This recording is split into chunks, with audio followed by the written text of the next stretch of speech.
That you, Rona? Hey there. I'm choking. I think I got the Rona. I'm choking on a donut, one or the other. Hey there, viewers, and welcome back to the Self-Made Auto channel. There you are. We're here. It says we're up. We're running live, so you're going to have to do a chicky check, microphone check. Find out if... Oh, but you just got the 498 Big Nasty delivered today. Congratulations. Best, awesomest thing you'll ever own. I got to get things kind of situated here. How's the audio and the video? Is it good? I'm going to have to keep an eye on the, I'm on the old laptop, so I don't know battery-wise. We'll make sure everything's good to go. And whatnot. So what's everybody up to? Haven't had a big, haven't had Big Nasty in a while. I haven't had Big Nasty on a while. Come thinking, I hadn't had a What's Up Wednesday in a while. So I'll probably be bumbly through that. So I did put it on slow mode for you folks that are trying to type and find out that you can only type a comment every 30 seconds. Kind of slow things down here a little bit. I'm not running at a real fast pace today. I should be, though, because I've been nuked on coffee all day. Coffee and sugar, and it gives me a little bit of the jitters. So finishing off my last cup of coffee in my custom-made fluid film cup. Yes, it's a cup, folks. Pretty sweet, isn't it? One of my viewers made that for me. Or one of my viewers' wives made it for me. I wish she had a Facebook. She has a Facebook, what do they call it? A Facebook group, but not like a Facebook page. Business thing. So I don't know. I'd have to ask her permission if I could tag them so you guys could go get your very own fluid film cup. Probably some kind of copyright thing that got broke making this, but it's pretty nice and it keeps stuff hot for a long time, almost annoyingly too long. So I got to take the lid off to let the steam out. You leave the lid on, you come back an hour later, you're still burning your throat. So I'll take that off, and it came with a metal straw. And I'll give you a little word to the wise: do not suck boiling liquids through the metal straw. Don't ask me how I know. Still got some Dunkin' Donuts coffee left. The guy today brought me Dunkin' Donuts because we already did his wheel alignment. So he brought back Dunkin' Donuts because he must have watched a video. It says, bring your alignment guy Dunkin' Donuts because this is what we drink. It's what we live on. Oh, I'm scared to drink out of it. The thing's got me so many times. So, let's see. Yeah, I think the mug's pretty sweet, not going to lie. That is sweet. I go around like I'm drinking fluid film all day. Keeps you young. And it looks like it's all dirty and stuff. I don't know what kind of cup it is. It's a, they called it something. I don't know. I had a care tag with it. Don't do this. A tumbler care. Hand wash only. Don't soak it. Don't put it in dishwasher. Don't microwave it. Don't put anything hot or cold in it. Handle it with care. And that's exactly what us mechanics do. And that's what we're noted for, is being careful and gentile. Let's see. Is that a Scion? I think so. I think it's the XD, like X-Ray Delta model. It's got a little hitch in its giddy up. It's got the snow on it. It's got the snow package. Lady dropped it off. The daughter took it.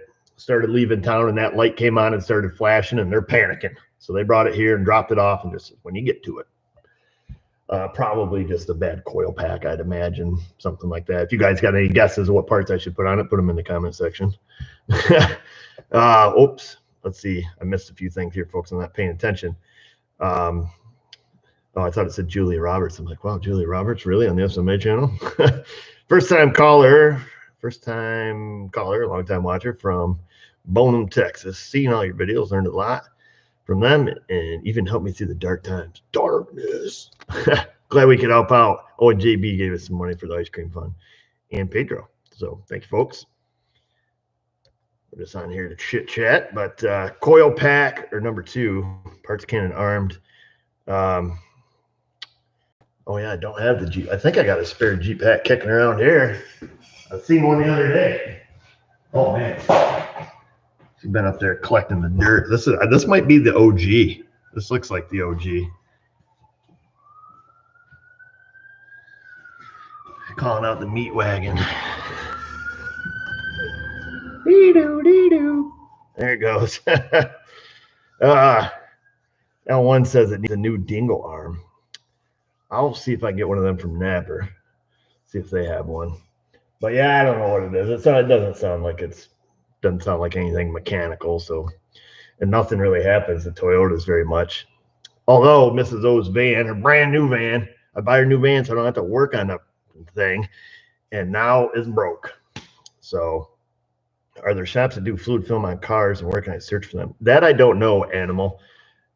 I don't know if they post anything on their website or not. I don't know if there's any official like fluid film shops like there is for Crown or New Hampshire Oil Coating. If you're in the Northeast, New Hampshire Oil Coating, definitely search them out.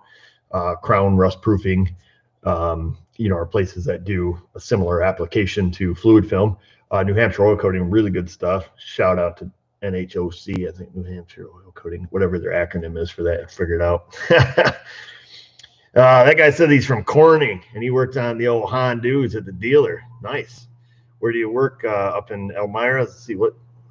I don't know what Honda dealers are around Corning area, but so he works at the Honda dealer. So sweet.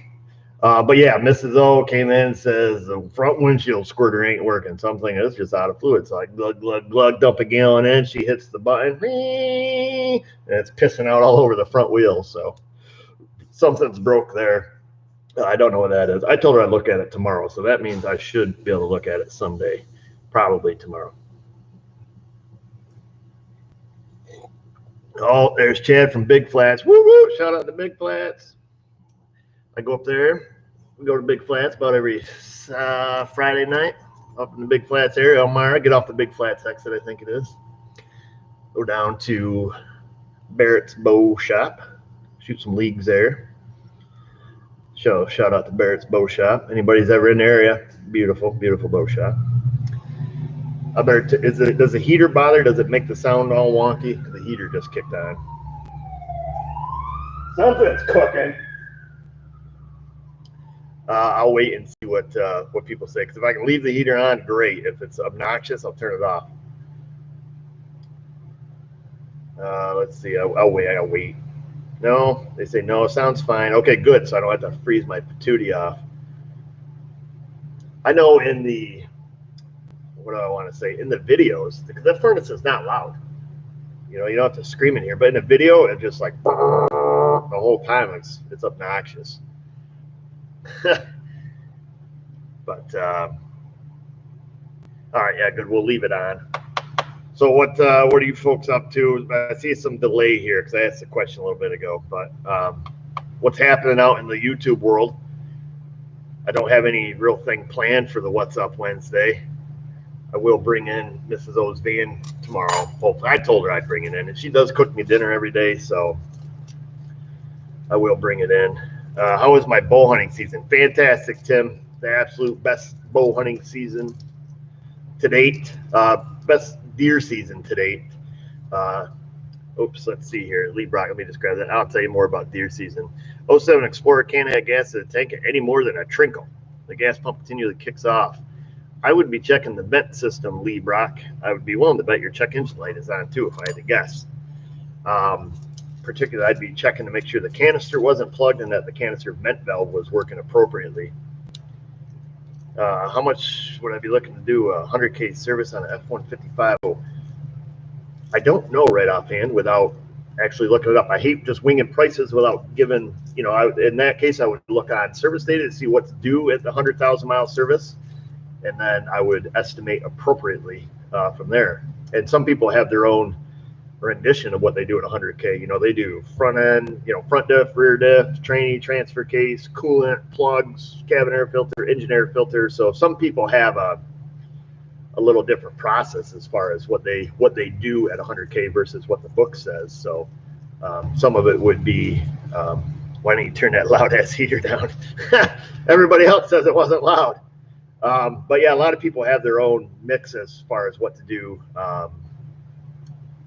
at 100,000 versus what the book says, because they might have just done a training service at 80 and they don't want it done again or something. So that's a hard thing to just say. I don't have set fees for a service like, oh, your 90K service is $299.99. So it all depends. Yeah. Oh, what were we talking about? Oh yeah, how deer season went this year. So deer season went good. We got shot 10 deer total. So our freezer is full. And Vanessa's sister, they live in a city, but they're country at heart. So they like the venison too. So got them a couple deer. We got 8, which will get us through to the next year. I can show you some pictures. It pisses people off, but that's what I do. Let's see. Mrs. O, she smoked a monster, as they say up in Maine. There's Mrs. O. There's a picture of Mrs. O. She got herself a double drop tine. Is that going to focus? Focus. There's Mrs. O. She smoked that corker. He was ready to mount a doe, and she smoked him. So that was good. We were pretty happy about that. Got some inappropriate pictures here. I can't show you those. Let's see. I think you guys are on the Facebook. You probably already seen them. Let's see here. Having nice young 8-point air with the bow. So yeah, that little fella. And then got another buck with a gun, and then my boy got his deer. Let's see. He got a nice 10-point. So there's Gaga. I don't know if that's focusing or not for you, but focus, baby. So he got a nice buck. So we all got nice bucks. So got another buck with a bow, and I got a buck with a rifle, and all nice bucks, and got those ones there, and some does, and some crop damaged deer, and so that turned out well. Like I say, lots of venison. So yeah, it was a really good season. Seeing lots and lots of deer. And anyway, so let me see. I don't want to miss these. So I did not turn off the super things here. Which vehicle would you choose to buy? A Toyota RAV4 or a 4Runner? I would get a 4Runner, just hands down. Like if somebody said, you want a 4Runner or a RAV4, I'm going to give one to you, I'd take a 4Runner all day long. For sure. And this guy, he just finished up putting together Packer cylinders in a front-loading garbage truck. Took 2 days, a lot of it settling in elbow grease. Oh my gosh, dude, I did not miss working on garbage trucks. I worked for my old man. We worked on garbage trucks, a couple local garbage guys. And I remember one time we were packing the cylinders, and I don't remember which cylinder it was. It was one of the larger cylinders on the truck. Big around, multi-stage, might even been a dump truck we were working on. Well, we could not get the cylinder to separate. And usually a little bit of air pressure, aim it at the forklift, and thunk, you get it to pop out, new seals, put everything back together. This son of a bee would not come apart. And I remember, using a forklift, thunk, thunk, thunk, thunk, collapsing it back down and putting a little air pressure to it, thunk, thunk, thunk, thunk. And then usually that last thunk would pop it apart. And I remember my mom was just walking across the shop into the back office door, and that son of a bee cut loose, and that whole freaking cylinder went skipping across the shop floor. The shop's it's 130 foot long. So it went from one corner to the next, like skipping a rock, except it's like a 800-pound torpedo. Almost took her out at the ankles. So, yeah, that's what I remember about packing cylinders on garbage trucks. So this guy said he's got a 2011 Elantra Hyundai. Cruise control sets and immediately cuts off. I was thinking a short on the brake lamp. What do you think? Nice beard.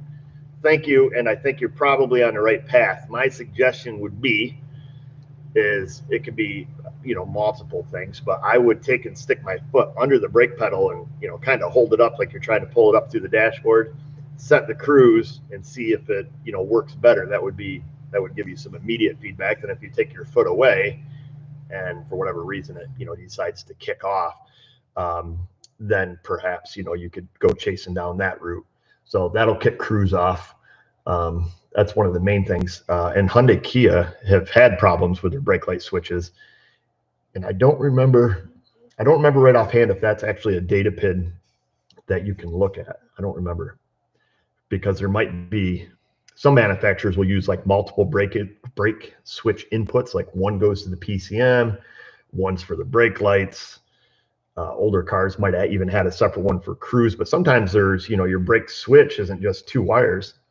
It may have multiple feeds out of that switch, you know, sending one to the body module, one to the ECM, you know, one here, one there, one to the airbag. You know, I don't know where they all go, but I wouldn't be surprised to see a multi-circuited brake light switch, I guess, for lack of a better term.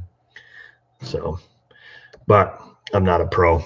But I do know Hyundai Kia, I've repaired a lot of brake light switches on. So, but yeah, that's it. And we got old Chevrolet up there, 2004 Chevrolet rot box. But do some training lines on it. Big Nasty versus Thor hammer shout out. The new Astro air hammer, they sent me the 498K, the one of two in the entire world. That thing is a beast. And I don't think they want to put it in production because it's too powerful and it will break bits. I've already broke one 498 bit. First time I used it, cut snap, pieces flying. It was impressive. And I immediately fell in love at that point. So yes, I would buy one if them suckers are on the market. Hopefully they do a limited production. I'm begging them, like, you got to make these things. This thing is a hoss. Lots and lots of power. I just bought a brand new Snap-on, in case you guys didn't see, because my other weak sauce air hammer bit the dust. Let me get it for you. Let me show you a couple new things I bought here. I'll show you. It's the brand new. It's the 3050B, like Bravo. Snap-on, because everybody needs a little girl's air hammer just to jiggly stuff around. I just pick on it, call it little girl's air hammer, just because it fits in a purse. But in all honesty, as a 401 shank air hammer, you really can't beat these. I'm not a Snap-on fanboy. I could care less what it says on it. These work good. They've got good power. But the thing I like about it the best is it has good trigger control. You can just ginger. Like you're trying to take a rear view mirror off, you can just tung, tung, tung, tung, tung, tung, tung, tung. Or if you're just trying to take the windshield out. So it has good trigger control. That is what Big Nasty lacks. Big Nasty is on or off. And then you got this little guy, the SMA Special Edition. She's the 498K, one of only two in the entire world. And this thing is incredible. It's like hanging on to a jackhammer. You really brace yourself with this thing, because when it hits, it's coming back at you, and it's mean. My other hammer bit, it chipped it really bad on the side, chips it all around. The chisel bit exploded. It's totally worth the price of admission. Not gonna lie, because sometimes you just want to get the job done. So you go in here and it's gonna get done. And then this, like I say, my other Snap-on, my 3050A, old school, had that thing for a long, long time. Served me well. Could have sent it in to get rebuilt. The whole end of it was screwed. So, and the grips are falling off it, and it pisses everywhere. So I bought that little fella, and then I bought this. That's an air hammer bit. That's right. Extra long. Love it. I used it to take out CV axles the other day. Sneak it right up past the subframe. Out she comes, baby. So, and I got the long chisel one too. Anywho, this guy, Spencer? Is that you, Spencer? That's from Jumanji too. I don't do it good as my daughter does. She does a really good job on that. You know, Danny DeVito. Watch the movie. Great movie. Unless you're self-conscious and your wife's sitting there drooling over the rock the whole time. It doesn't happen at our house. But 97 F-150 four-wheel ABS seals are smoked. No parts available. Is it okay to bypass ABS with a proportioning valve? I can't answer that question, Spencer. But if you do a little research online, I'm sure somebody has and might show the appropriate method. But if I tell you to bypass it and then you go out and lose your brakes, then you're going to come back at me, and they got video proof that I told you to do it. So don't do it, but look online. We need more extreme brake and rotor removal. Love that episode. Me too, Matt. And we do that occasionally off camera. But thanks, Jim. But to be honest, the manufacturers of said tools that apply insane clamping loads to remove brake rotors, thanks, Kenny. They don't really like it when I show inappropriate use of the tools, and brake rotors flying across the shop because I neglected to put a wheel studs on it for dramatic purposes only. So, you know, so we just try to, we blow stuff up off camera. So which one of those air hammers would you recommend for just the best all around? I'm in the market for one. Well, I'm an Astro fanboy, even though I just told you I wasn't an anything fanboy. As much as I love Big Nasty and I love the new 498, if I was just to have one air hammer, I better choose my words carefully here. I would probably take my Snap-on 3050, simply because I really like the trigger control. If this air hammer could be built, the Astro pneumatic, if it could be built with, is it finite? No, we'll just call it precise trigger control, where I can just, you can baby these to a certain degree, but you kind of got to do a whole wrap with your finger, and it's a little bit tougher. The Snap-on, it's just smooth. You know, they got trigger control. It could be because of the function of this hammer, it can't be done. I don't know. I would have to ask my guys there and ask them why they don't have very precise trigger control like the little guy does. So that's tough. I guess if I could only have one, I would probably have the Snap-on, but I sure missed the pants right off old Big Nasty and Thor. So the answer is I wouldn't ever just have one. I would quit my job. That's the truth. Short answer. If I were a home tech and could have one scan tool, which one would I have? Oh, thanks, Paulies. If I was a home gamer, see, I don't know the needs of a home gamer. If I could answer that in the sense that if I could just have one scan tool in the shop, I would have an Autel. I love the Autel MaxiSys that I have. You know, you have that, you've got a scope, you've got a J-box. But if I was a home gamer and I wanted like bi-directional controls and the best abilities, I would look into, I've seen Jason that works here, Big J, most eligible bachelor, as we refer to him now, for any of you ladies out there. He's got a Think Diag, so it's a launch, it's made by Launch. It's a dongle that goes with his cell phone, and he plugs it in. You pay per manufacturer. So you buy Chevrolet, you buy Ford, BMW, Mercedes, whatever manufacturer you're working on, and then you own that manufacturer, and it's relatively inexpensive. And that tool works really good for what it is. All modules, bi-directional controls, and it seems to work well. So I think if I was a home gamer, I would look into something like that. Autel also makes one, which I picked up. I'm going to do a little review on it because we get a lot of the home gamer questions. Let's see. Yeah, this one here. I haven't even taken it out of the box yet. The Autel AP200 Charlie. Not a sponsor. This does, what's it claim to do? All makes, all models, service functions, service resets. I don't think it has bi-directional. We're live streaming. We're going live. People sneaking in the back door. It's probably going to be a while. Do you need me? Oh, okay. I don't have one. My brother would. Like a dingleberry one, or he would probably have quite a few of them, different sizes. Yeah, but yeah, nothing I got around here. So, all right. The neighbor says hello. Yeah, so this is the Autel version. I don't believe it does bi-directional control. I will look, but these again are relatively inexpensive, but this comes with all makes, all models. So I think I've mentioned that before in the past. So I'll fire that thing up. But a lot of the launch tools or the launch platform, launch like software tools made by different, not just under the Launch name. I think his is a Think Diag, but there's quite a few of these small launch dongles that have a little more ability than the Autel one. So that would be, I would look in that direction.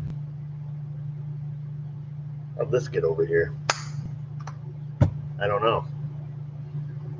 What else is up there? Yeah, I think that's it. So I was going to look at that because I do get a question a lot about the home gaming stuff.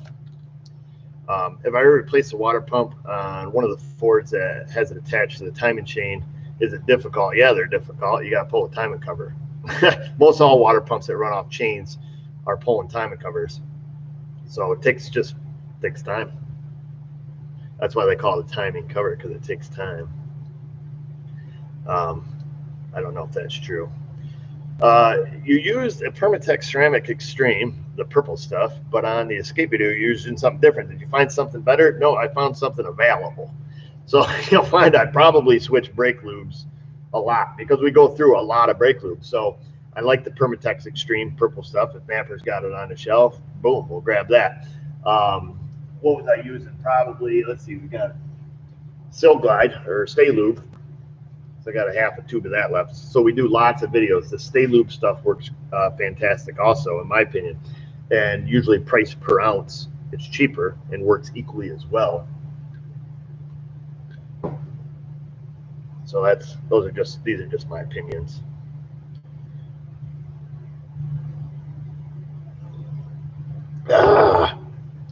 It's good coffee. So yeah, so that's where we're at, folks. I think we're, make sure. Jerry S saying everybody's cheapskate. Oh, come on, Jerry. Thank you for being generous, as every one of you are, in my opinion. Yeah, so that's the home tech question. Just want to make sure I didn't leave anybody out. Just trying to be a nice guy here. Let's see.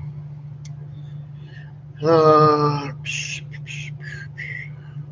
let me slow these down here a little bit, folks. What about the Diagun from Autel?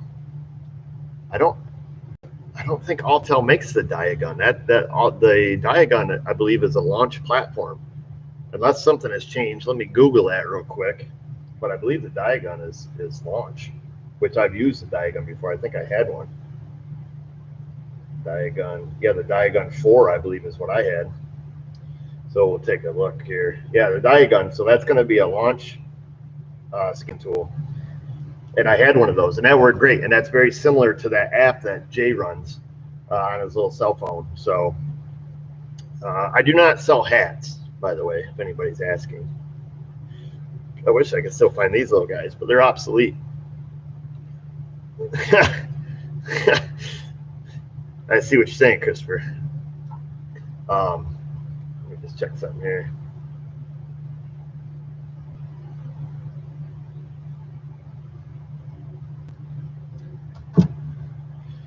Yeah, launch. So yeah, the launch Diagun, you know, is a great tool for the home gamer, I guess. But I think they're, I don't know, over the $800 or $900, I think. So I guess it depends on what you do. I mean, if you got a little side hustle and you know, you're working on your neighbor's stuff and trying to score points with chicks and fixing their cars, you know, I don't know. Depends on what you want to do.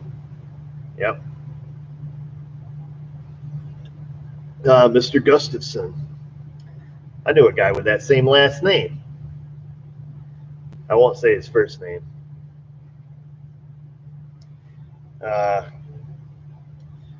What am I doing for ADOS at this point, Mr. Gustafson asked? Nothing. I don't have the room for a lot of it. If it requires space and target training, and honestly, I haven't run in, you know, not doing body work, I haven't run into anything yet, even doing alignments for lane departure type stuff or collision avoidance or anything like that. So at this point, nothing. I think I'll be limited by my physical area, footprint, space. It was not, his name was not John Gustafson. I remember what it is. Started with a, I can't even tell you that. I know what it started with. What automotive brand do I hate working on the most? I don't work on any European cars, and I don't know if I necessarily hate them. I just don't work on them.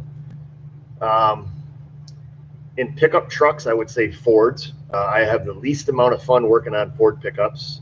You know, late model stuff, 2005 and newer. Hate them. They're just a pain in the hoo-hoo to work on. And then as far as cars, I don't know, they're all about the same. Nissans are kind of pretty clunky.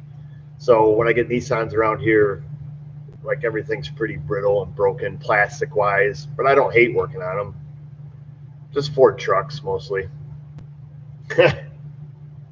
Any progress with the ice cream machine for the shop?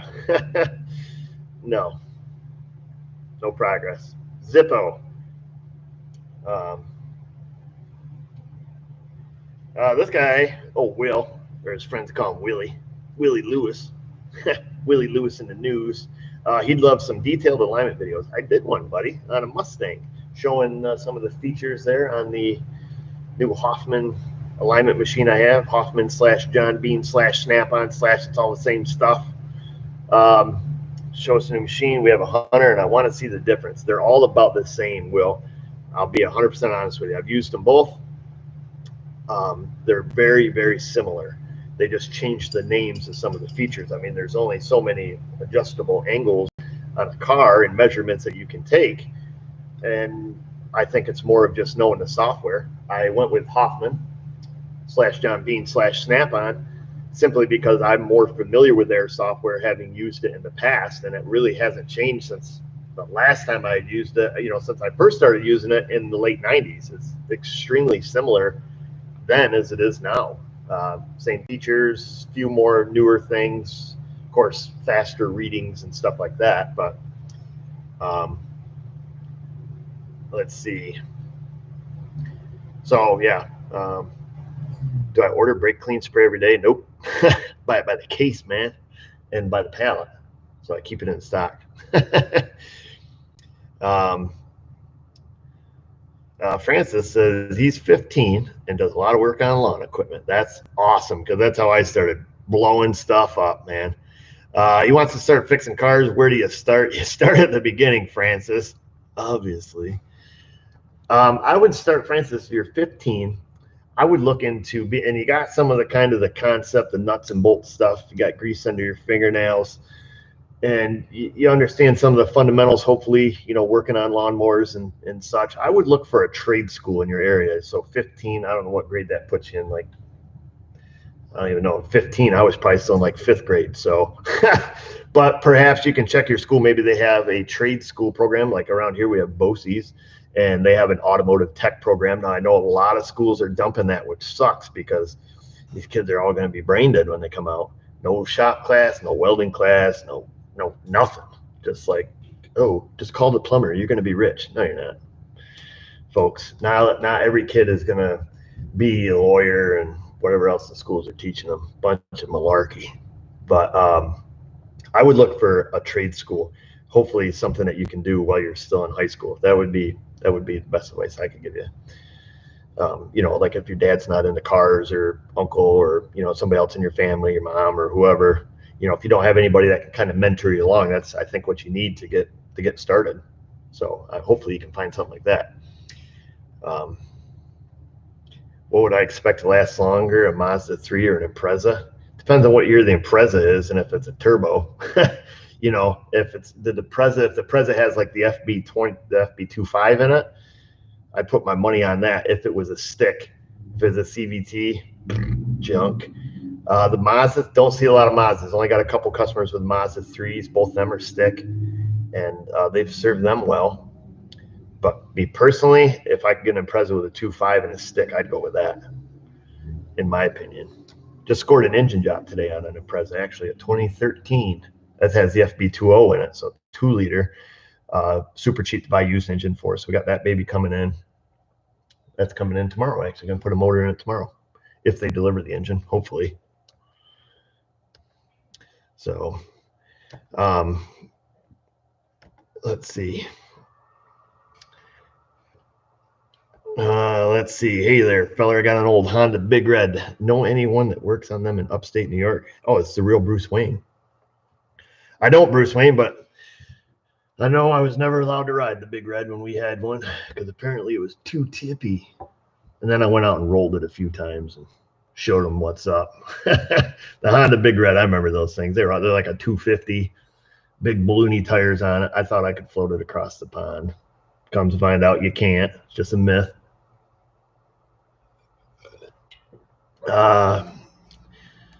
Christopher, he says that 90% of school programs have dumped every relevant program. I'm literally scared for the future of our youth. I'm with you, brother or sister. Brother Christopher, he would be a brother. Same way, man. That's why we yanked our kids out of school, and our kids don't go to school no more. They're homeschooled. The homeschool hucksters, little homeschool homies, I call them. But yeah, it sucks because there's nothing in school for them anymore as far as trades or teaching them anything beyond virtual or books. And I'm not talking virtual just Rona. I'm talking virtual, like, they ditch welding class and now they have virtual welding. Like, I'm pretty sure you show up to your pipeline interview and be like, yeah, bro, I welded with one of these for like 2 years in school. Ain't going to cut the mustard, because the first time you get some sparks down your shirt, you're going to cry because you didn't know that really happened in real life. So yeah, it's tough. I wish the schools would bring back, ag programs and shop class and electronics class and stuff that, a lot of these kids, it's not everybody's cup of tea. There's some kids, they don't like it. They don't, but there's other kids like my kids, they really need that, stimulation to, I don't want to say to progress, but they just need it, man. This is what kids need. I'm afraid the kids are going to be helpless. So I encourage my kids to learn a trade. Don't learn something that can easily be outsourced. I tell them, if you want to be, whatever, IT guy, I don't know. I can't even think of a good example but a job that can be outsourced. Your job can be given to some guy overseas who's doing it for half the price. Well, if you're a plumber or electrician or a carpenter or a mechanic, they're not going to outsource that. So I encourage my kids to learn a trade. I don't know what they're going to do. I don't make them do anything like make them be a mechanic or, make them follow in Pop's footsteps. But I just give them my 2 cents and they do whatever they want. Oh, it's still hot. Yeah. Learn how to grow weed. Big demand right now. Yeah, they can be a weed farmer. I don't know. King Andy, he's our governor, in case you don't know. King Andy, I call him. Andy Cuomo. Fun fact. I went to take a leak the other day at the Rod and Gun Club, and they now have King Andy pee urinal targets. So they're like things that you stick in the urinal. There was a Andy one and I think a Hillary Clinton one. He had pee all over him. It was kind of fun. I seen that. My son came out of the bed. He thought it was freaking hilarious. So I had to go take a look. But yeah, what was I saying about King Andy? I don't remember. Somebody has to remind me. Something. I don't know. I don't stay up for politics. I just say stuff because it pisses people off. But yeah. Have I broke any tool? Oh, hey, there's Astro Tools. I hope they did not hear what we were just saying earlier. They asked me, all right, I got to confess because I had to confess them the other day when I bought the air hammer, but they asked me if I could only have one air hammer, which air hammer would it be? So maybe Astro can elaborate on this while they're in here. Maybe they've been down here and I haven't seen them, but we were curious to know why Thor or Big Nasty, is there a technical reason why it cannot have a featherable trigger or a easier to vary trigger? Oh, he said there's Astro saying he'd go 401. Okay, now I don't feel bad at all.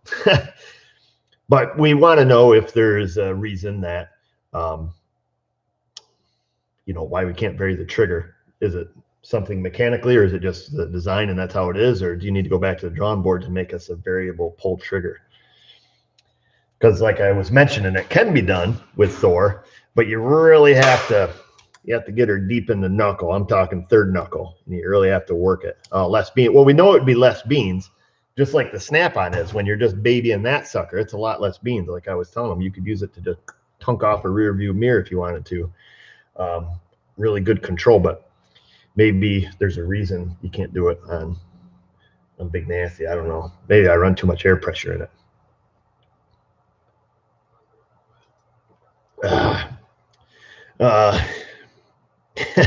Yeah, I won't talk any more political stuff. I don't get people's panties in a bunch.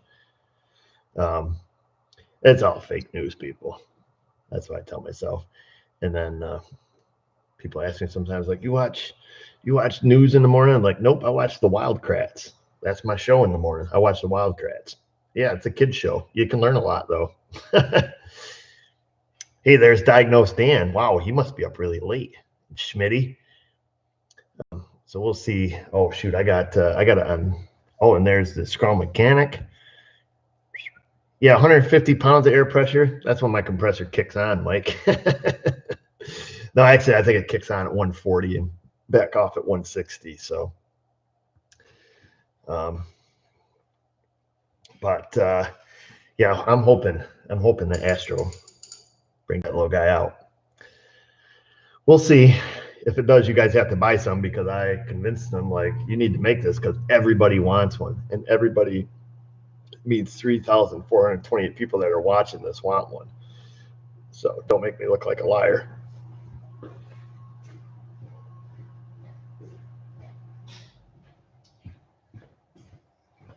gotta shut the furnace off. Krats.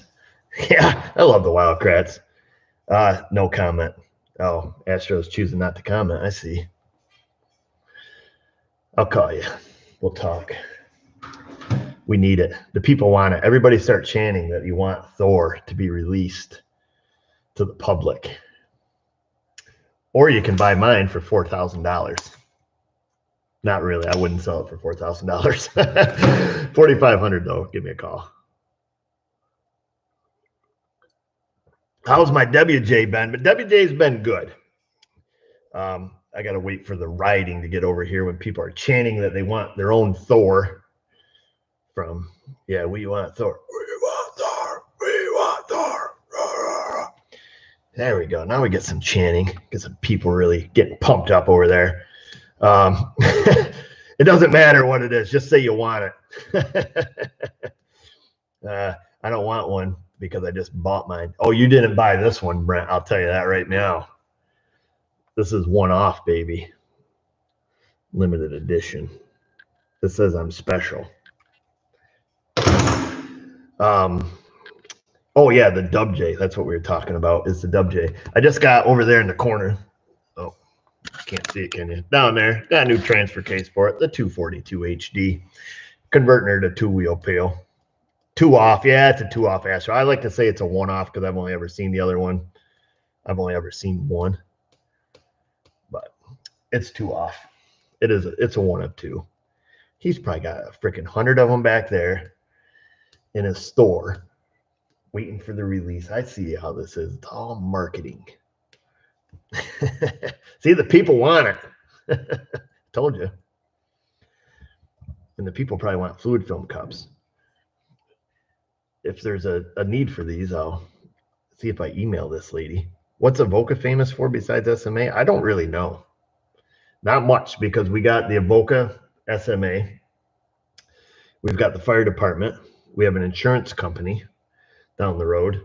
And there's a manufacturing plant, well, the small manufacturer of farm bodies, Haynes Equipment. That's over there on the Carrington Street. And that's that. What's my thought? Oh, we used to have a bank, but that went out of business. They closed it. What's my thoughts on the Astro Flex Head? Funny you should ask. You talking about this one? Because it is one bad mamma jamma. Let me tell you what. She's flexy. I think you can tighten the bolt on it to make it a little bit sturdier. I keep it about this setting. It's about the appropriate tension setting. I don't know if I'm supposed to just drag it back and forth or if I'm supposed to loosen it. And you're like, oh, but I don't like the trigger in the front. Well, guess what? You put it on the back. I found that out on accident. You would have thought I'd seen the big arrows on it and noticed that. My only gripe, and this is my only gripe on this tool, because this thing is wicked powerful. Now, yesterday I did a set of rear spring shackles on Chevrolet, don't remember what year, 10, 11 Expressman 2500. And that thing is tighter than a duck's butt to get up in there to the shackle. And I thought I was going to have to go up in there with old-fashioned tools and give this thing a handy. However, this baby with a stubby socket, ding, ding, boom, that's done. In and out. And it is wicked powerful. I don't know how long that is, but it's about as long as from my first tip of my finger to my first knuckle. It's short. Let's go in comparison to, damn it. Let me move my chair. Go down here in the drawer of fun. You got this little guy. So she's the straight sticker, I call it. It's your classic 1832 Astro straight sticker. Also handy tool. I thought, oh, this thing's handier. And breaking 2 pockets on a t-shirt until I got this one, and you can see it is the same size. I think maybe a little more powerful. This is your classic 1834. I don't know if it's more powerful, but in my feelings it is. It's probably the same thing. No, it's not. It looks different. But if I had to gripe about something, if I had to say, you know, one thing that pisses me off about that tool is this right here, right there. The freaking exhaust is always blowing right here, because I'll get it up in where I got to go, hit the trigger, off comes the hat. In goes the rust chunks into my face. No matter what, I could have this thing upside down, under the car, fully shielded, hit the trigger, blows my hat off. That's my only complaint with that tool, is the dang exhaust is always pointing in my face. I think it has a muffler in it too, because it's not super loud. I should tear it apart and take out whatever is muffling it down. It looks like some foam in there. You could probably take that out and cut the little grates out of it and listen to the dog, let her bark a little bit. I like loud impacts. It's probably why my ears ring each night when I try to fall asleep. I don't know, or that could be tinnitus from using the air hammer. Typically when I use the air hammer, I do put on the muffs.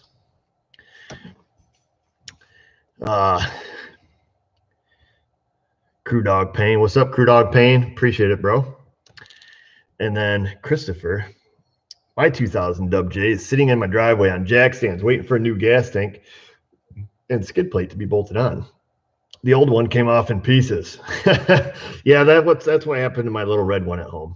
It eventually left me coasting down the hill, gas tank and tote. But we got her all back together. Ratchet straps, put her right back in. As good as new. Do you want me to 3D print you to restrict the exhaust down or redirect the exhaust down? No, I'm just pissing and moaning. It's a great tool. It just so happens that I'm dumb enough to have my face in front of the exhaust every time. And honestly, if you 3D printed something, I would probably break it off, because where you stick this little guy, like I use this, you know, because you can just get it anywhere, and it is so freaking powerful. It is amazing the amount of power they get out of this thing. I mean, easily a pull wheel nuts. That's not even a challenge, but this thing is handy. It is a handy tool. When I first saw it, I'm thinking like, maybe a little gimmicky. Like, what else can you come up with? But using it now, and she's starting to get a few battle scars. Using it now, I'm like, that thing's the bee's knees. It is the cat's meow. The Polar Bear's pajamas. But also their straight ones are. You wouldn't think this long handle thing, it just doesn't. I remember first getting the 3/8 one, and I'm like, nah. It's a twin intake exhaust motor. Looks like a rotary. Oh, she's a rotary. So I don't know much about that stuff, but I do know it is nice, folks. And if you're in the market, like if I could buy this one or I could buy this one, knowing that it's the same size, this has, I think, more beans. Could be wrong. This is advertised at 415 foot-pounds. And that's legit, folks. When you're online and you're looking, like Ding Dong down the road makes one just like this and it's red, and he's advertising it, 1900 breakaway, torque. That's a bunch of malarkey. This is legit. This one's 415. I don't know what this is advertised. Google it. There's the number. Buy one. And I was saying if I could buy one or the other, I would buy the Flexi Head, because this fits where this one fits, and I like this one. The thing about this one, though, you're like, oh, it's going to blast me in the face. Oh, no, you're not, because now you're blowing the other way.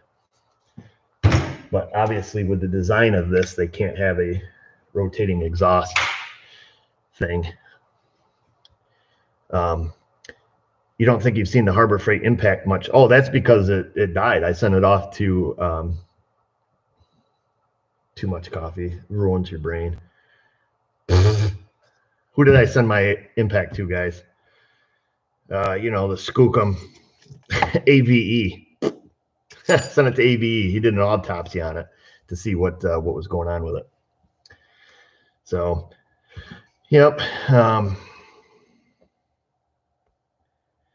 Let's see, John. That is a big job. That is a big question. If you're looking to get a job, it can help. But if the shop wants AS, oh, I see. Blazer 02LS, longtime follower. He's answering somebody else's question. So, yeah, so that's it. I do like my Astro tools. I got lots of them. My cutoff wheel I got from them broke there a little while back. Had to do a little welding on that. Got a little. I can show you that in case you have one and it breaks. Easy fix. It's one of my favorite cutoff tools. The little cage, the safety, which should just be taken off and thrown away anyways. Just kidding, don't do that. But it's separated, so I had to give her some. I gave her some spot welds, put her back together, so I still have safety guards in case one of the children needs to use it, and the disc doesn't fly apart. Looks like it needs a new disc. That disc has got a little wobble to it. My boys like to drop these things and break them, and then when I turn them on, it sends a piece flying. But I got that. Oh, I'll show you something else I got that has been a fantastic tool. This is not from Astro, not a sponsor. This is from Mac Tools. It is a gear reduction Sawzall that takes full-size blades. So I have another air-powered Sawzall that only takes, this thing only takes little wuss bag blades. So what are you going to do with that? What are you slicing butter? I've had this, used this for a long time. Nice tool. Let's say, for example, like you're taking transmission cooler lines off. You want to get the fitting out of the tranny. You're putting new lines on it. You reach up with this, cut both tranny lines, take the fittings out. Bada bing, bada boom. Let's say you're out stealing catalytic converters and you got your air compressor with you. You take this gear reduction, only using the best Diablo carbide blades. And I think I lost one of the set screws that goes in it. I wish it had, a quick change blade doohickey on there, but it don't. It does have adjustable exhaust, so it doesn't blast you in the face, and works really well. Has lots of power, gear reduction, and it works good. Not a sponsor. I don't remember how much it was, but I seen it and I said, you know what, I need that because A, I don't like bringing out electric cords, and B, I didn't have one, so I bought one of them. So that's pretty nice. That's fun, and it does well. Does a good job cutting. And don't go steal catalytic converters.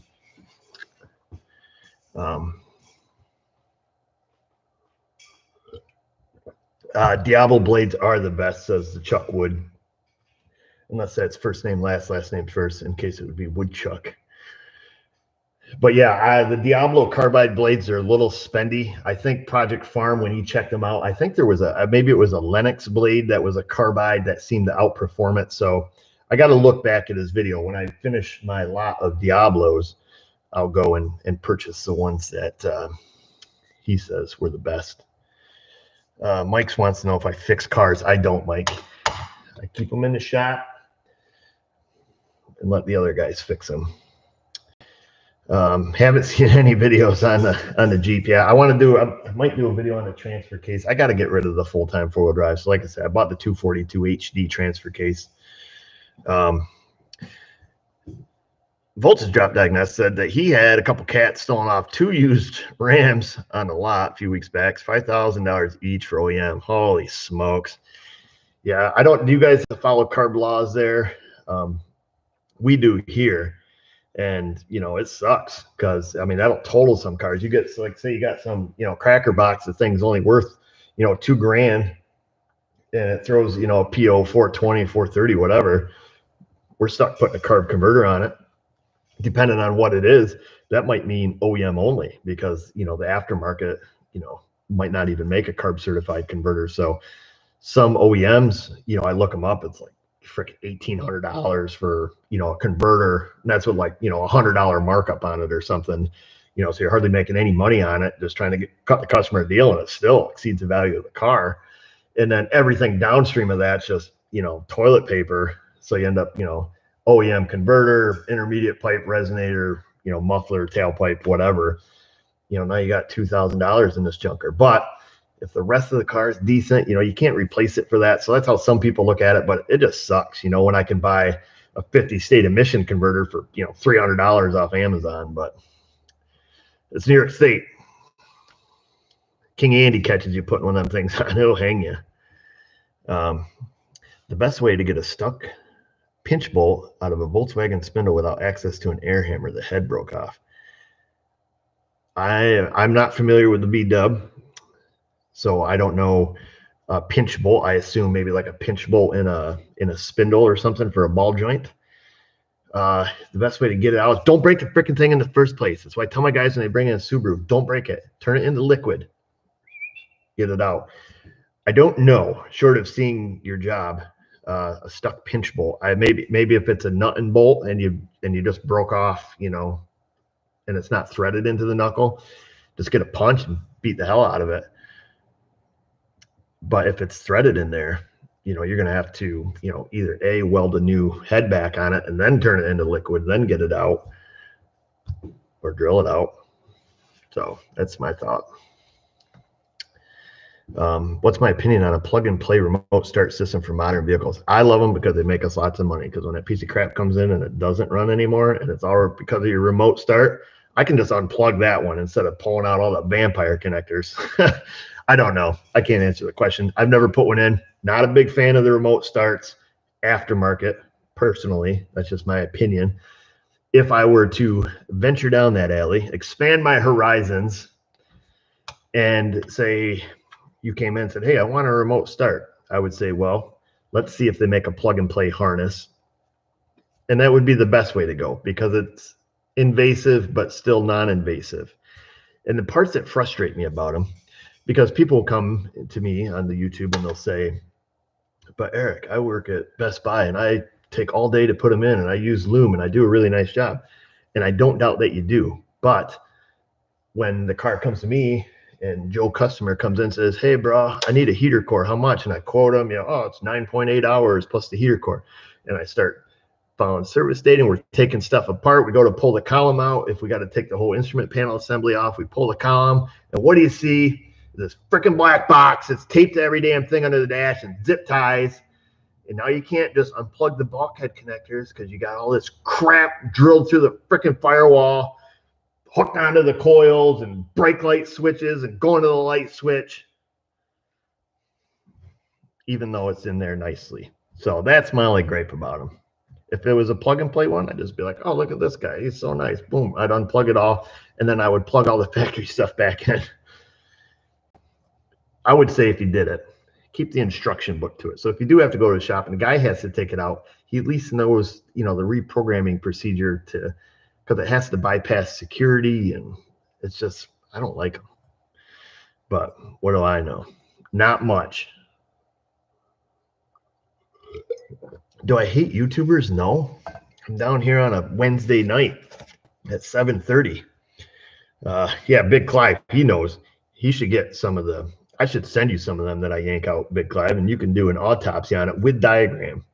Even though I don't ever understand the damn thing you're talking about, I still watch and wonder, like, how does he even know? I just assume he's a magician.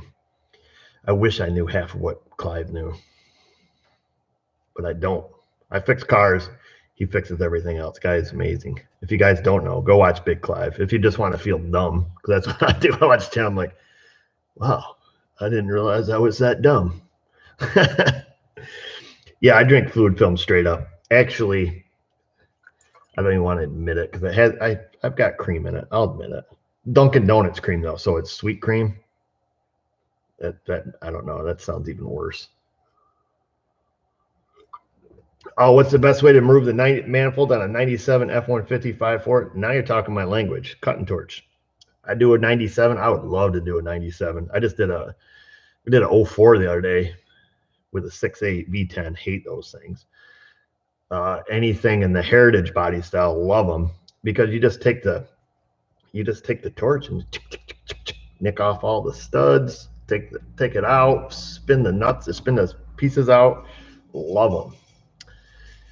Yeah, I love Big Clive. And he's got a sweet beard and a fantastic voice. I'll give him that. Hey, Jay Powers. Glad you caught us live. The car wizard, he takes every fluid out there. Hey, it's Stuntman. What's it got, Stuntman? There he is.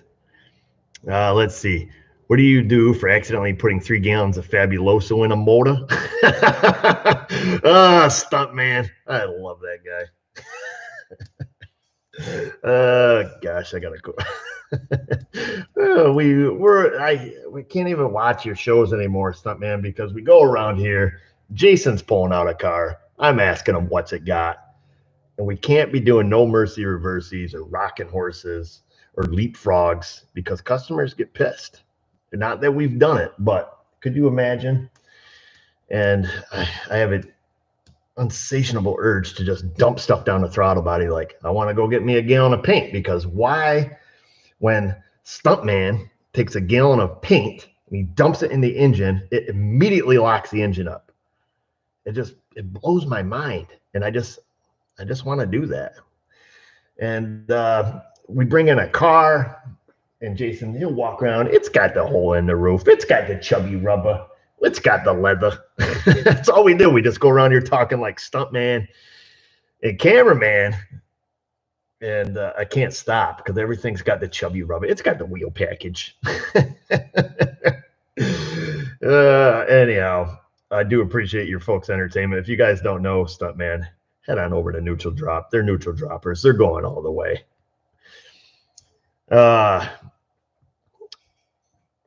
Anywho, can a 420 be caused by a bad fuel pressure regulator and or bad injectors? Been smelling the burnt fuel, and I'm having a crank but no start issue. A couple different things. Nice screen name, Zigzag Joints. Reminds me of a song by, who sung it? Colt 45 and 2 Afro Man. He sung that song, right? Anywho, so your PO420 is not going to cause a crank no start. Can a PO420 be caused from a bad pressure regulator or bad injectors? It could have caused the catalytic converter to melt down, ultimately causing your PO420. So I guess the short answer would be yes. If you change said bad regulator or injector, would the 420 go away? More than likely not. Converter runs kind of on the verge of nuclear meltdown when it works properly. So if it's douching it with raw fuel, it's not going to last long. But a 420 would not be a cause of your no start. So, but once you do get it running again, I'd be looking at some, assuming it's not a pressure regulator or injector. When you get it running, I'd be looking at fuel trims to see where they're at, see if they're happy, and then, base my assessment from there. So that's my thoughts, but I wouldn't really take what I say to the bank. I wish you would have started your channel under an alias. I see how much the phone calls today spotted you. I can't even imagine the aggravation. You get used to it, Christopher. To be honest, Christopher, you've been super chatting a lot here, fella. And I appreciate that. But you can leave your comments down here. I see them as they're coming across. But some days it does get aggravating because some people don't understand. I'm a YouTuber for fun. I like it. It's a lot of fun. But in the end of the day, I do run a real shop. YouTube explodes tomorrow and California gets chopped off the West Coast and falls in the ocean, and there's no more thing called YouTube. If that's where they're at, I don't even know. I just picked that state because that's where everything is. And YouTube goes away, I'm still okay. I still have a real shop that I had, 15 years ago or whatever. But yeah. Oh, you want to know a funny story? So today, Toyota Camry, the guy wants his light bulbs changed in the heater control. Kind of lazy, didn't want to look at service data, so I said, I'll look at YouTube. Somebody's done one of these. Boom, whose video pops up? SMA.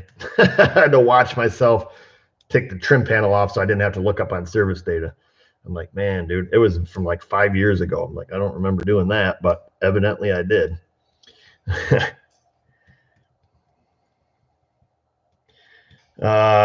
Yeah, no more SMA would bum me out. It'd bum me out too. I enjoy thoroughly doing SMA videos. I got a video coming out. Maybe I'll post it tomorrow, but I included a little ASMR for all you weirdos who like that kind of crap. What is it? Autonomous sensory, some ASM. I don't know.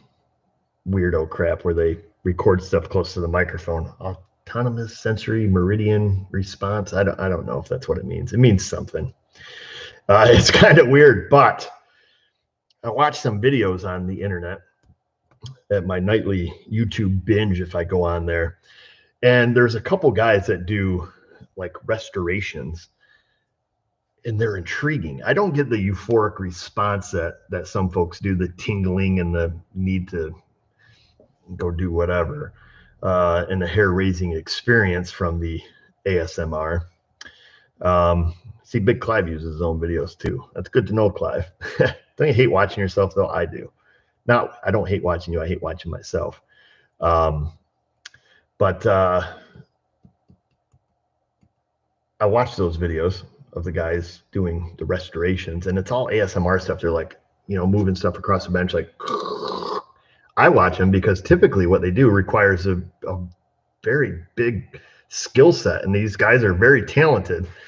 And they're 20 minutes, a half hour long, but it is interesting to see the amount of views they get for doing this ASMR business. And don't Google it, because there is some weird shit out there.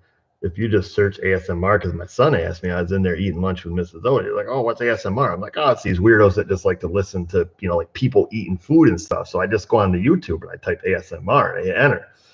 And next thing I know, it's bringing up pictures of these girls with their high beams on and everything else. I'm like, "Whoa, buddy, this is not the ASMR I was looking at."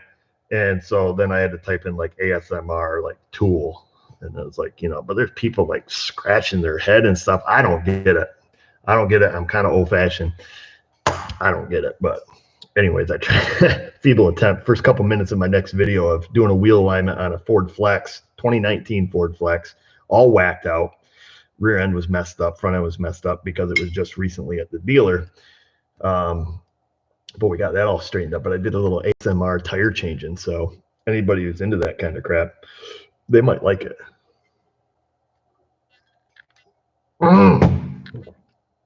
Oh, yeah, I got this in the mail today. Been waiting months, baby. 500 rounds of brass, 357 Magnum, some Starline brass. Had good luck with Starline. I don't know if you guys shoot Starline brass. Used it a lot. Works well. Why do I dislike Dorman? Because I'm like the rest of the world. Everybody hates Dorman because all their parts are garbage. That's why we hate them. Just cheap Chinesium crap. There's not much to like about them. Anyways, 37, got laid off, outsourced after 15 years from a company I thought I was in the prime of my life. I thought I was with for life. Thank you for inspiring me to pursue new paths and bids.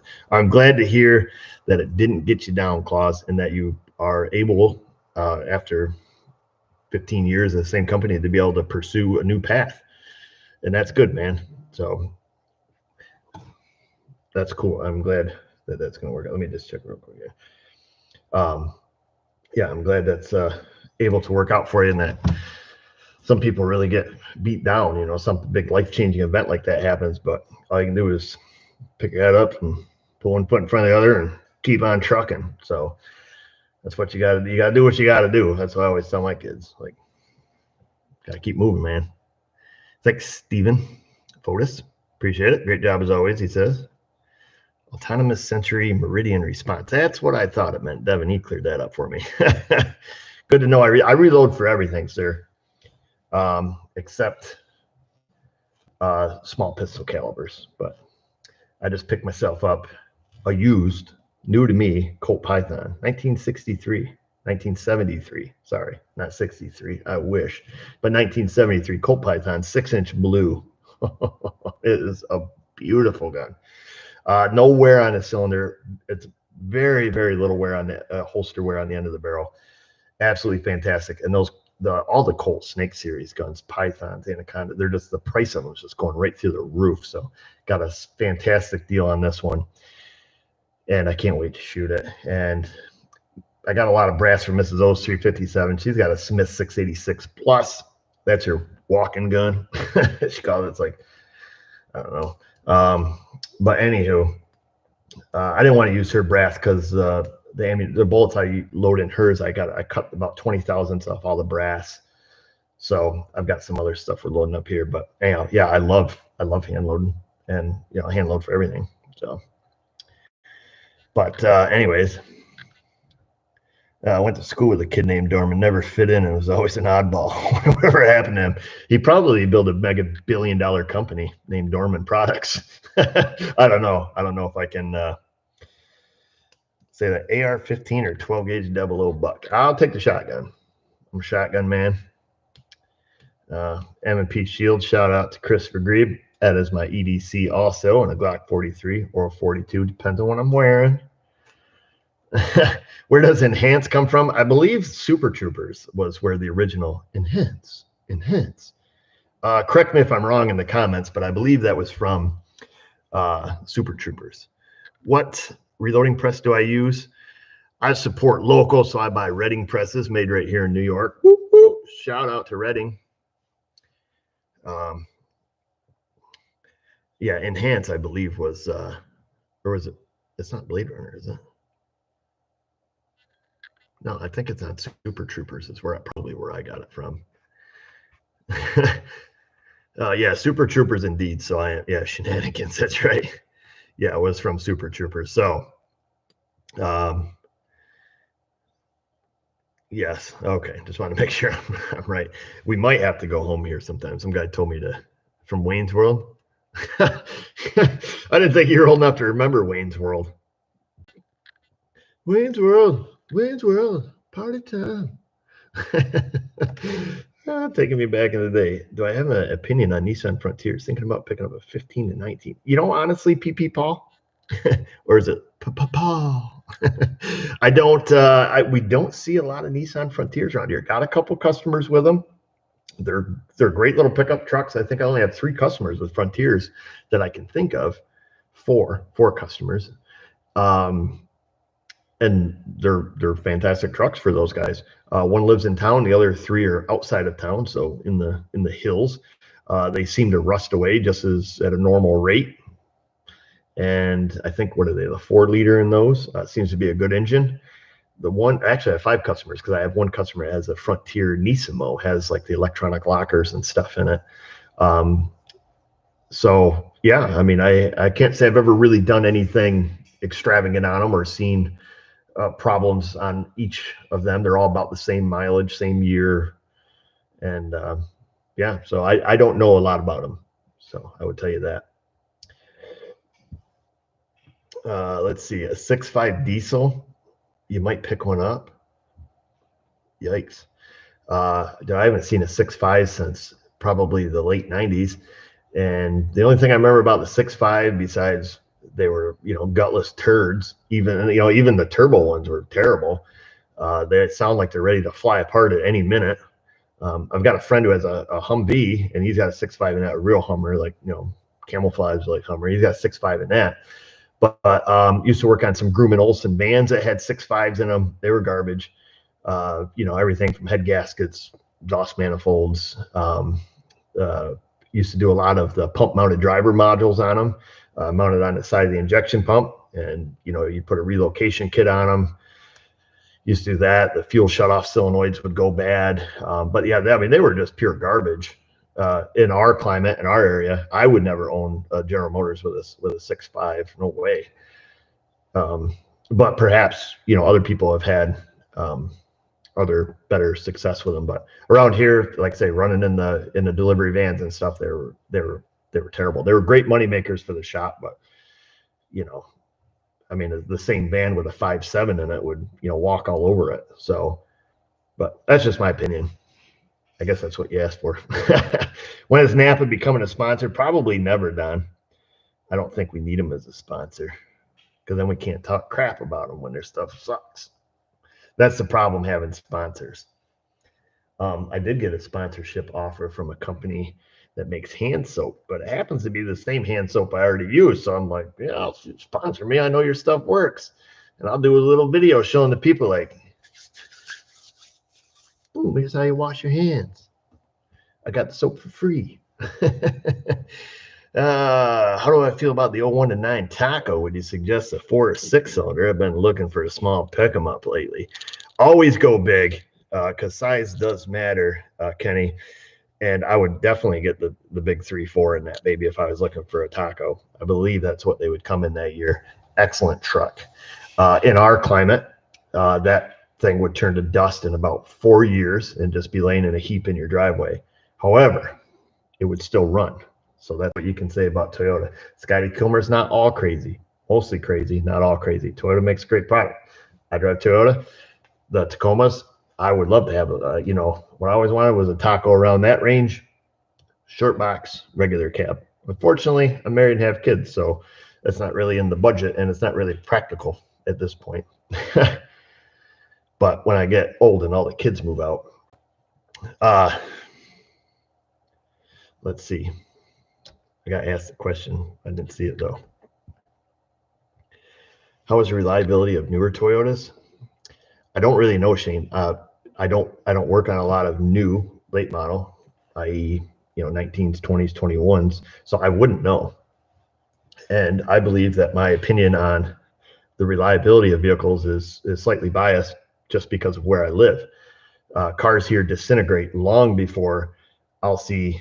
Yeah, there you go. Voltage drop diagnostics. He's in the comment section. He's the guy. He's the Toyota guy. Works for Toyota. Works for the man, the Toyota man. And he is incredibly intelligent and knows a lot about Toyotas because that's what he does every day. Maybe he'll answer your question. Watch for voltage drops to come up. Now he's got a job to do.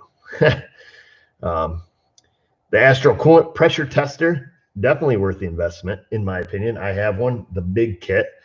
However, I'm not a big fan of reading the book to see which adapter fits which car. So as I go through the process of elimination of going through every different adapter before I get pissed and get out the book, when I find the one that fits, I take my Sharpie and write in the case like Chevy, Ford, Honda.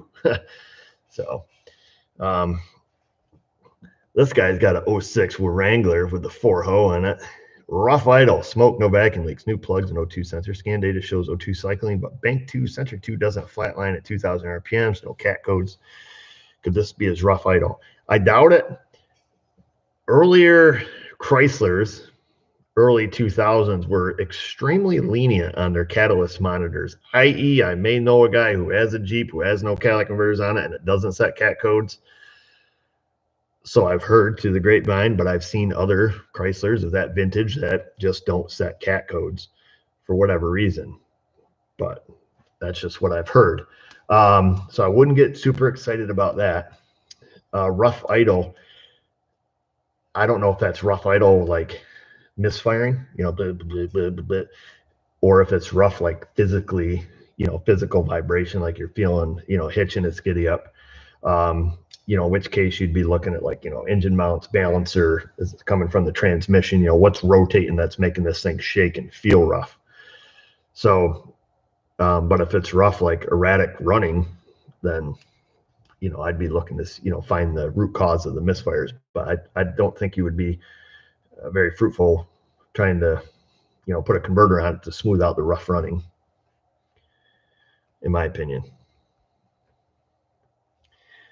Gosh, I thought I seen something here. Mitigo Man replaced injectors and spark plugs on his 11 Explorer cylinder 3, still getting an intermittent misfire. Any thoughts on idle? So if you're getting a misfire at idle and you've verified that, you know, the injector works and the spark works, I would probably do a compression check on that cylinder to see, because oftentimes if you get a low contribution cylinder where let's say it's only putting out 90 pounds of compression, you may get a misfire at idle. Subarus are notorious for it when they would have, you know, like a burn exhaust valve, run fine down the road, engine light wouldn't be on. As soon as you brought it to an idle, you know, you just had just low enough compression that really didn't like contributing 100% at an idle. So, you know, or you could have a vacuum leak just on that cylinder. Not super familiar with the setup on that right offhand, but, you know, if you had a vacuum leak on just one cylinder, you know, you could also develop a misfire on that cylinder too. So a few things that could cause that just off the top of my head.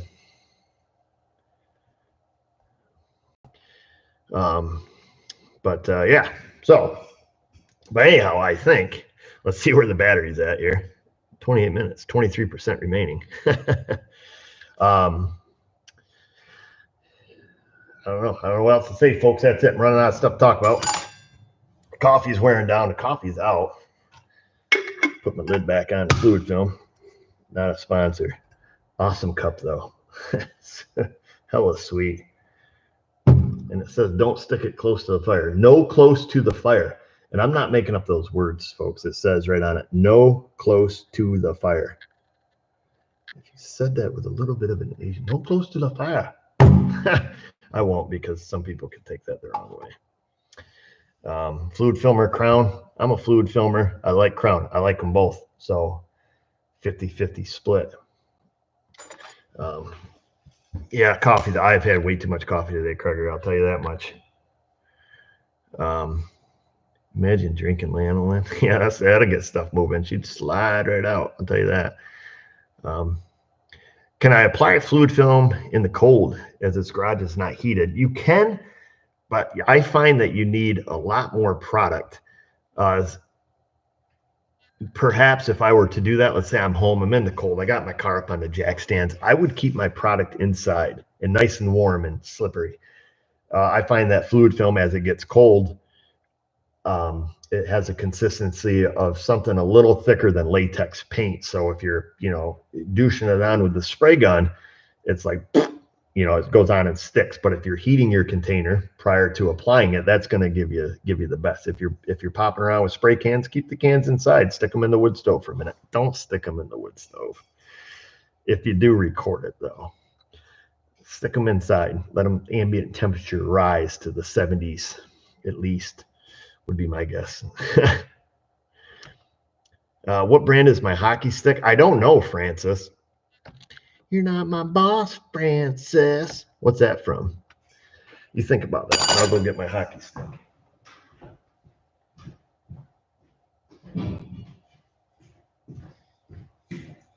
You're not my boss, Francis.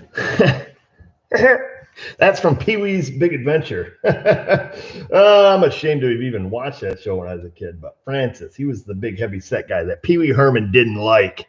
Oh, you guys already guessed it. I'm not the only weirdo in here. I don't know what brand my hockey stick is. All it has is the patent number on it. The patent number is a 6634620. No brand. Had it for a long time. Had a sticker here. It said made in Taiwan. So maybe you can give Taiwan a call. You could easily make your own. I've seen other lower control arm tools. She's got a little bend to her. On the Amazon that I've linked, they're yellow and have a red webbing here, similar to this tool. So this tool works great, in my opinion. Yep. So I don't know what brand it is, but you should own one. And if you don't own one, and you have a piece of chain and a long pry bar, you can do the same thing. Take this here, for example, like you need some kind of, we'll use the calculator. Let's say this is your control arm, your wheel's out here. So control arm, this is your tire. Whee, it goes like this, and you want to disengage your control arm. You take your pry bar, you stick it under the control arm. Then you take a small piece of chain, you wrap it around the control arm, and then you push down. And as you push down, the chain pulls the control arm. So that's how we used to do it back in the day. So yeah, I could see you guys knew that was Pee-wee Herman. And you're a bunch of weirdos. Don't watch that. Certainly don't let your kids watch it. Why in the hell did my parents let me watch that when I was a kid? Let's just see. Francis stole his bike. That's right. Francis did steal Pee-wee Herman's bike. And do you remember Large Marge? Tell him Large Marge sent you. And her eyes popped out. You're freaked out as a kid. I still have nightmares about Large Marge. My old 05 Civic wanted to say thanks for all your Hondu oil pan time cert vid. Oh, yeah. Woo, woo. Shout out to the 05 Civic. Let's see. What did I miss? OTC makes a hook. Oh, that's right. That's what it is. Thanks for reminding me of that, Mike. Also, yes, I have seen that. So OTC makes a hook that you can put on the control arm that you can put your pry bar through and push down. So think about that too. Yes, I have seen that. Thanks for that reminder, Mike. Because I thought about getting one of them because I got a big old honky tonkin' pry bar. Rick Anderson wants an update on Hannah. Hannah is a nurse. She's off, married, has her own little thing going on, living the life of a married RN in the midst of the pandemic. I just said the word pandemic, Rona. Yeah, so she's still, went to nursing school and whatnot. So OTC hook is good. That guy's 300D Benz gives his thumbs up on the hook tool. And what are we at? We're at 18%. We're getting low. If this thing automatically shuts off, know that I love you, all of you, and I'm not just hanging up on you. Yep. To all asking, Hannah got married and as a nurse, Marie moved somewhere else for our technician. Yep, that's correct. Scamdemic. I won't comment on this pandemic or the political stuff.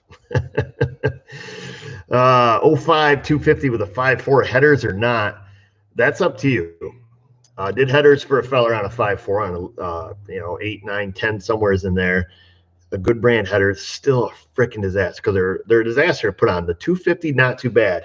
I'll tell you what I did. The last 250 that was in, guy came in and says, hey, I need some manifolds on my 250. Long story short, the headers are a constant pain in the ass because they leak. And they're even worse on a 5.4 and like an 05 because just getting to them is an absolute monster. But if you like to work on your truck, then by all means put those on. But I did exhaust manifolds on a later 5.4 250, and my whole life I'm doing these things. I hate them. Like I'm ready to go play in the road when I'm done doing them. This guy came in, truck's pretty rusty, plow truck, he knows it. And chit-chatting. I was like, man, I would just someday love to just cut the rivets that hold the freaking spring tower, shock tower assembly on and take that damn thing out of the way. And then it would just be right there in front of me like a little glowing orb of wonderfulness and make the job great. And this guy comes in, he's like, yeah, I want you to do my manifolds. How much? I give him a quote. And he's like, hey, have you ever thought about cutting the shock tower off? And this little beam of light came through the door, surrounded him in an orb. And he's like, ooh. And I was like, yes, sir, I have thought about that. And he said, you want to try it on my truck? I said, yes, sir, I will. And I tell you what, I will never do another 250 without cutting the shock tower off, because that made my life. It was great. I'm walking around here. I'm not swearing, not yelling at anybody. Everything was happy. I'm in cooking lunch. Job was done by noon. And he just a cutting torch, 8 rivets, cut them off, boop, knock it off, take the spring out. Pop a 1/2 inch drill through all the holes that are almost 1/2 inch, put it back on, put the spring on, let the truck down. So anyways, that's my thoughts on that, if you wanted my thoughts on that. Odd story, my door would just open on its own. Turns out Toyota has a shear bolt in the door that has the strength of paper. Can't say I've ran across that, but that is an odd story. I'm like driving down the road and having your door whip open. I want to know my way. This is from Michael G, or MG, as his friends call him. He wants to know his way around, or he says, I know my way around a meter for years, but the scope is new to me and I want to know more. I did some YouTubing and have an understanding on the settings, but the probing part I'm lost at and don't want to blow things up. I don't think you can really blow things up, Michael. My suggestion for all folks who get a new scope or meter, or want to do some testing, I would just look at the scope as just a super, super fast multimeter that puts little dots on the screen and then connects the dots, because that's all it's doing. It's plotting voltage over time. It's nothing super fancy. It can do a lot of fancy things, but my suggestion would be is to poke around with the wiring diagram on something that's not broke, because there's nothing more frustrating than trying to use a new tool and learn how to use a scope on a car that's already freaking broke, because now you're combating two things. You're trying to figure out A, why is the car broke, and B, uh-oh, we got the warning. How do I use the tool that I'm using? So lots of great videos out there. Hopefully I will be, oh my gosh, I'm starting to panic now. So that would be my suggestion to you. Play around on a car that's not broke. And I don't think you can really blow stuff up unless you start back probing and crossing pins. Then you're going to blow everything up. So don't do that. Got a most common source for lean codes. The silver bullet on a lean code is put a new fuel pump in it after you check for vacuum leaks. Don't take that advice, but vacuum leaks I would assume would be the most common. I got to go after this one. Ever seen a bad fuel pump module on a Tundra? I got first one today, was a ball of rust mounted on the rear frame well, absolutely blare on the 07 up tacos. It is not uncommon to see the fuel pump control module rot right off the left side frame rail. So I usually get the pigtail and the little Magic Box, a module right from Toyota. So yes. Could you use OTC 522? I don't know what that is. I have to Google really quick. That's from MJ Garage. I don't think so. I think that's some kind of polar. Is it? OTC. Let me just check. Then I gotta go. I gotta bounce. 10-ton capacity push. I think I have that already, buddy. I do. Yeah, that's just their large gear puller. I do have that. That's why it sounded familiar. So can I use it? I have the ability to use it. Could I use one as in you want to send me one? I wouldn't utilize it because I already own one, but I do appreciate it. So thank you for that, if that was an offer. Any update on the Roadmaster? Yes, real quick. Blazer 02 LS. The Roadmaster is gone. It is in its home up the road. It is for sale, though. The guy does want to get rid of it. It's a Florida, nice, clean car. Runs like a champ. I'll tell you that. I've done quite a few cold starts with it when it sat around out here. I mean, that thing don't tick. It don't skip. I mean, it runs like a beaut. He had me fix everything on it, so it's ready to rock and roll. But anyhow, I do gotta go, folks, because we are down to 8%. Anyhow, it's been fantastic hanging out with you folks. I'm glad that I could share some tool love with you and show you that stuff, and share other things, probably some inappropriate stuff we shouldn't have shared, but it was fun and it's been real. And I look forward to the next What's Up Wednesday. Hopefully we'll have some more. Things are starting on a downhill decline here, so we're starting to slow down a little bit, as we always do this time of year. And it was great seeing a lot of you guys again. And thanks to all the moderators who were in here keeping all the hoo-hoos in line. Hopefully they were. I can't see half the stuff that comes around here anyway. So hopefully they were deleting, banning people, and setting them straight. Thank you everyone for the super chats and just the good company and conversation, even though it's just me here staring aimlessly into a camera. But either way, it feels good on the inside. We'll see you around, and keep a lookout for the next video. I'll give you a hint. I already told you what it was. Ford Flex wheel alignment, couple tires, some ASMR for them people who like that kind of stuff. It was an accident. It's just how it turned out. But that's it, folks. I got to find the end button here. This is the end. Who sung that song? This is the end. The Doors. Great song. Go check that out right now. Google it. The Doors. The End. Jim Morrison. Great guy. Rest his soul. And just remember, viewers, if I can do it, you can do it. Thanks for watching. And now the awkward point.